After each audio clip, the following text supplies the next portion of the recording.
नजर डालेंगे खेलों की दुनिया पर। इंग्लैंड क्रिकेट वर्ल्ड कप जितवाने वाले ऑलराउंडर बेन स्टोक्स ने वनडे क्रिकेट से रिटायरमेंट लेने का ऐलान कर दिया। समाजी राब्ते की वेबसाइट ट्विटर पर इंग्लिश ऑलराउंडर ने लिखा कि वनडे क्रिकेट में कल अपना आखिरी मैच जनूबी अफ्रीका के खिलाफ खेलूंगा। रिटायरमेंट से मुतालिक बेन का कहना था कि मुश्किल तरीन फैसला किया है, मेरी बॉडी मसरूफ शेड्यूल होने की वजह से साथ नहीं दे रही। मुझे लगता है कि मैं किसी काबिल खिलाड़ी की जगह ले रहा हूँ। अब मैं अपना सारा फोकस टेस्ट क्रिकेट और T20 पर कर सकता हूँ। फैसला मुश्किल जरूर है, वनडे क्रिकेट में 100% परफॉर्मेंस नहीं दे पा रहा था।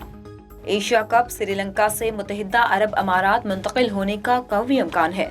श्रीलंका में शदीद मुआशी और सियासी बहरान के बायस इवेंट मुंतकिली का फैसला किया गया। गैर मुल्की मीडिया रिपोर्ट्स के मुताबिक एशिया कप 27 अगस्त से दुबई और शारजा में खेला जाएगा। Sri Lankan board Asian cricket council से इस मामले पर राब्ते में है। जल्द ही टूर्नामेंट के मुंतकिल किए जाने का ऐलान कर दिया जाएगा।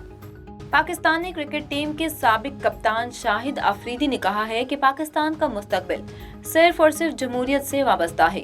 समाजी राब्ते की वेबसाइट ट्विटर पर शाहिद अफरीदी ने लिखा कि ज़िमनी इंतखाबात के नताइज ने यह साबित किया है कि पाकिस्तान का मुस्तकबिल सिर्फ और सिर्फ जमहूरियत से वाबस्ता है।